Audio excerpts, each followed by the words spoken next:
Андријана и Теодора пред неколку години ги напуштиле болничките соби и кревети како херои, целосно излекувани од карцином. Сега тие се вратија назад на истото место како хуманитарци волонтери, да им помогнат при лекувањето на децата кои сега се борат со агресивни типови на болести. Тие се нивни учителки и нивни другарки истовремено. Ги охрабруваат додека примаат хемотерапија и ги заспиваат со приказни за добра ноќ. Својот животен пат го раскажаа пред камерата на Телма, внатре во така наречената родителска куќа, која се наоѓа во кругот на клиничкиот центар и служи за поддршка на родителите чии што деца се во болница.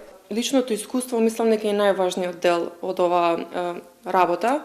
Со самото тоа што јас сум го преживеала тоа, на нив им дава некоја приврзаност и блискост спрема мене. Исто така и надеж дека бидејќи јас сум го преживеала, дека сигурно и нивните деца, зборам за родителите, дека сигурно и нивните деца ќе го преживеат тоа. Исто и децата им дава сила и волја да се борат со сите тешкоти што ги поминуваат во моментот и знаат дека на крајот секако дека ќе победат. Имаме ние работилници, најразлични работилници, све зависи до возраста на детето и полот, нормално. Обично некои сакаат да цртаат, да бојат, да читаат, а некои сакаат и да разговараат. Децата се навистина мили и спремни за соработка и многу сакаат дружба. Сите не знаат кои сме и што сме по име и ние ги знаеме нив, има пријателство меѓу нас веќе долго време. Андријана сега е студент, а од рак на коски си има излекувано на своја 12 годишна возраст, по цела година престои на детската клиника. За операција била до Шведска, а примала и хемотерапија.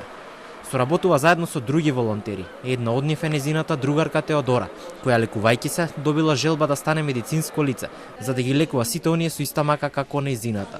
Знам моментално што се случува во нивните глави.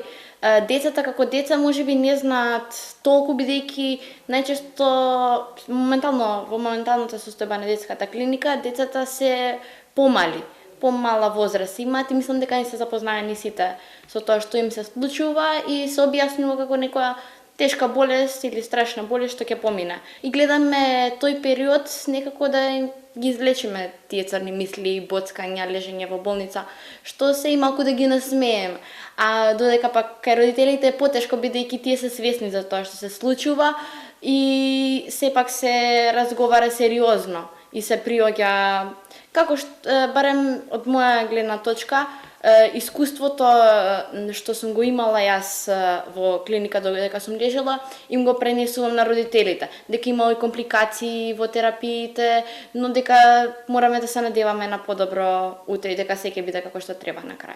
Волонтерите хуманитарци заедно со другите кои што не ги снимивме се организирани преку САНО.